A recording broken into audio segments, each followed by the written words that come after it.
जय हिंद साथियों, आप सभी का आपके अपने परिवार आसमा सिविल एकेडमी में मैं इशार अहमद आप सभी का पुरजोर स्वागत करता हूं और आशा करता हूं कि आप सभी स्वस्थ हैं और बिल्कुल मस्त हैं। मेरे प्रिय साथियों, आज हम पढ़ेंगे 10 मार्च के इंपॉर्टेंट करंट अफेयर्स जो कि हमारे एग्जाम के लिए बहुत ही इंपॉर्टेंट है। तो वीडियो में शुरू से अंत तक के बने रहें। अगर चैनल में नए हैं तो चैनल को सब्सक्राइब कर लें और पहले से अगर इस चैनल में है तो मेरे प्रिय साथियों इस वीडियो को शेयर करना ना भूलें। तो चलिए ज़्यादा समय ना लेते हुए एक पॉजिटिविटी के साथ अपना सत्र प्रारंभ करते हैं और अपने सत्र को आगे बढ़ाते हैं। चैनल में नए हैं तो मैं फिर से बोल दूं कि इस चैनल को सब्सक्राइब कर लीजिएगा और वीडियो को शेयर कर दीजिएगा। चलिए, लेखक कह रहा है जब कोई व्यक्ति अपने लक्ष्य के लिए सब कुछ दांव पर लगाने के लिए तैयार होता है तो उसका जीतना सुनिश्चित होता है। मेरे प्रिय साथियों, याद रखिएगा, जीवन में अगर पाने को सब कुछ है और खोने के लिए कुछ नहीं, इस सिद्धांत से जो व्यक्ति आगे बढ़ा है आज तक उसकी हार नहीं हुई है। तो इसीलिए अपना सारा चीज समर्पित करके अपने लक्ष्य के प्रति लगा दीजिए। आपका कोई कुछ नहीं कर सकता और आप अपने लक्ष्य को 100% प्राप्त करेंगे। आशा करता हूं मेरी बातें आप लोगों को समझ में आ गई होगी। तो चलिए सत्र प्रारंभ करते हैं। निम्नलिखित में से कौन सा क्रिकेटर 301 दिवसीय मैच खेलने वाला 7वां भारतीय क्रिकेटर बन गया है? तो क्या है, विराट कोहली जी हैं। शशि टंडन ने बिल्कुल सही जवाब दिया है और कल्याण साहू ने भी एकदम करेक्ट जवाब दिया है मेरे प्रिय साथियों, वेरी गुड। 10 मार्च को निम्न में से कौन सा दिवस मनाया जाता है? तो 8 मार्च को मनाए थे हम महिला दिवस और अंतर्राष्ट्रीय महिला न्यायाधीश दिवस जो मनाया जाता है वो 10 मार्च को, और सीईओ स्थापना दिवस मनाया जाता है। सॉरी, CISF भाई, CEO बोल रहा हूं मैं भी, कहाँ चले गए हूँ। क्या है, उपास चल रहा है, ठीक है, दिन भर कुछ ना कुछ मुंह में चलते रहता था, अभी उपास चल रहा है तो कुछ जा नहीं रहा है तो दिमाग में कुछ भी आ जाता है कभी कभी, तो इसीलिए थोड़ा सा सतर्क रहे मुझसे ठीक है। तो CISF स्थापना दिवस दोनों मनाया जाता है। अंतर्राष्ट्रीय महिला न्यायाधीश दिवस, जितने भी विश्व स्तरीय न्यायाधीश है, महिला न्यायाधीश, उनको समर्पित होकर ये दिवस मनाया जाता है। और साथ ही साथ अगर हम CISF की बात करें तो 1969 को इसमें जो है इसकी स्थापना हुई थी, तो इसी दिन 10 मार्च को, तो इसीलिए CISF स्थापना दिवस भी मनाया जाता है। चलें आगे। निम्नलिखित में से किस भारतीय को हाल ही में बारबाडोस सरकार द्वारा प्रतिष्ठित honorary order of freedom of Barbados से सम्मानित किया गया है? तो कौन है भैया? हमारे आदरणीय सम्माननीय प्रधानमंत्री नरेंद्र मोदी जी। ये फिजिकली रूप से वहां नहीं पहुंच पाए थे, एक्चुअली वर्चुअल भी नहीं पहुंचे थे। इनकी जगह में, प्रधानमंत्री नरेंद्र मोदी जी की जगह पे केंद्रीय विदेश और कपड़ा मंत्री पवित्रा मार्गेरीटा जो है यहां पहुंचे और इनकी इस उपाधि को प्राप्त किया, ठीक है। और अगर हम प्रधानमंत्री नरेंद्र मोदी जी की बात करें तो ये दुनिया भर के अवार्ड उनको मिल चुके हैं, इसको याद कर लीजिएगा, परीक्षा में कहीं ना कहीं दिखाई देगा, ठीक है। अब एक एक को पढ़ाने के लिए बढ़ूंगा तो वीडियो लंबा हो जाएगा, ठीक है। चलें आगे। चलो, बुलावा आया है, क्वेश्चन ने बुलाया है। हाल ही में निम्नलिखित में से किसे संयुक्त राज्य अमेरिका के प्रतिष्ठित AM ट्यूरिंग पुरस्कार 2024 के लिए चुना गया है? तो एंड्रयूज डी बार्टो और रिचर्ड एस सटन, ये दोनों को कंप्यूटर या आर्टिफिशियल इंटेलिजेंस, ये सबसे ज्यादा घातक और खतरनाक होते जा रहा है लोगों के लिए। किसी का भी कुछ भी फोटो वीडियो बना देता है, तो ये आर्टिफिशियल इंटेलिजेंस के माध्यम से ये कार्य कर रहे हैं एंड्रयूज जी बार्टो और रिचर्ड एस सटन। तो इनको 1966 में AM ट्यूरिंग पुरस्कार, जिसकी स्थापना हुई थी, कंप्यूटर के क्षेत्र में पुरस्कार देता है। इस कंपनी ने इन दोनों को पुरस्कृत किया है आर्टिफिशियल इंटेलिजेंस की, इनकी पहल के लिए, इनकी खोज के लिए, इनके कार्य के लिए, ठीक है। चलो, हाल ही में सुप्रीम कोर्ट कॉलेजियम ने निम्नलिखित में से किसे सुप्रीम कोर्ट का न्यायाधीश नियुक्त करने की सिफारिश की है?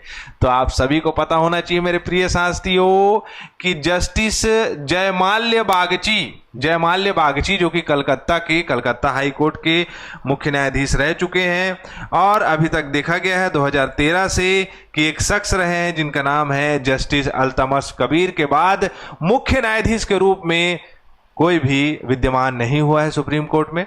तो सुप्रीम कोर्ट के मुख्य न्यायाधीश कलकत्ता से नहीं है अभी तक 2013 के बाद से। तो मेरे प्रिय साथियों, कॉलेजियम ने निर्णय लिया है और इनकी सिफारिश की है।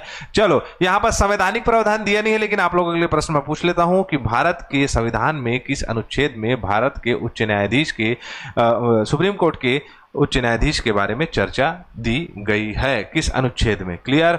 चले आगे। अगला प्रश्न, हाल ही में निम्नलिखित में से किस मंत्रालय ने भारत का दूसरा राष्ट्रीय जीन बैंक की स्थापना की है? क्या है भाई?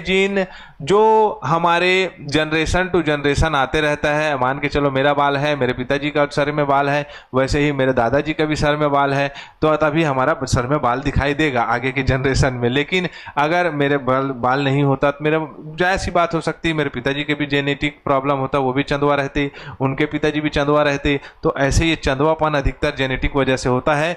तो वैसे ही ये फसलों में देखने को मिलता है, और फसलों में ये वित्त मंत्रालय के द्वारा स्थापित जिन बैंक है जहां पर भारत की जितने भी फसल हैं उनका क्या किया जा रहा है, तो उनका संरक्षण संवर्धन किया जा रहा है, जिसमें अनाज, बाजरा, फलियां, तिलहन, सब्जियां सभी शामिल हैं।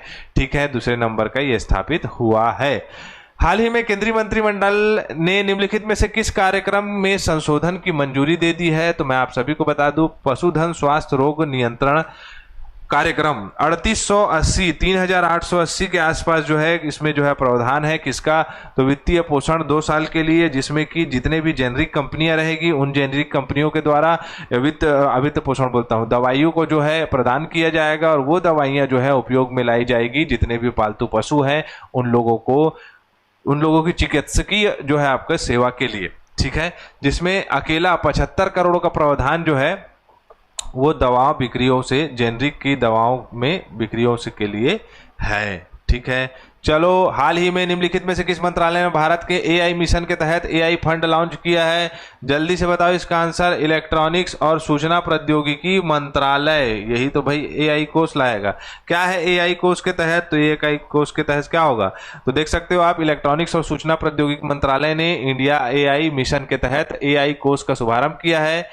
एआई कोष एक सुरक्षित मंच है जो एआई नवाचार को सक्षम करने के लिए डेटाबेस मॉडल उपयोग मामले का भंडार प्रदान करेगा, जिसमें सभी क्षेत्रों में मेहनत की जाएगी। हर एक चीज़ों को बेहतर तरीके से गणना, डेटाबेस अपडेशन के लिए कार्य किए जाएंगे। फटाफट रिवीजन करते हैं। अंतर्राष्ट्रीय महिला दिवस 8 मार्च को मनाया जाता है। अंचल शरद कमल, ये क्या है, तो WTT star contender Chennai tournament के बाद पेशेवर टेबल टेनिस संन्यास की घोषणा कर दी इन्होंने। अगर हम बात करें गोविंद घाट और हेमकुंड साहिब जी और सोन प्रयाग और केदारनाथ BC, ये दोनों को जो है स्टार्ट किया जा रहा है भारत पर्वतमाला प्रोजेक्ट के तहत अमेरिकी नौसेना के साथ। अगला प्रश्न है, 5 देशों का नौसैनिक अभ्यास सी ड्रैगन 2025 किस देश की नौसेना द्वारा आयोजित मेजबानी किया जा रहा है, तो अमेरिका के द्वारा, अमेरिका नौसेना के द्वारा। ठीक है, खेलो इंडिया पैरा गेम्स के दूसरे संस्करण का आयोजन कहाँ हो रहा है, नई दिल्ली में हो रहा है, याद रखिएगा। ठीक है, 24वां संस्करण है किसका, तो वर्ल्ड आपका सस्टेनेबल डेवलपमेंट समिट का। ठीक है, जिसे हम क्या कहते हैं, ऊर्जा संसाधन टेरी के द्वारा इसे संचालित किया गया है। ठीक है, भारत सरकार ने एशियाई शेरों की आबादी की संरक्षित करने के बढ़ाने के लिए निम्नलिखित में से कौन सा परियोजना शुरू किया है, कौन सी परियोजना शुरू की है, तो प्रोजेक्ट लॉयन है, प्रोजेक्ट सिम्बा है, प्रोजेक्ट पैंथर है या प्रोजेक्ट टाइगर है, आपको इसका आंसर देना है। तो सत्र यहाँ कंप्लीट होता है। मैं इसी के साथ इजाजत चाहूंगा। जय हिंद, जय भारत।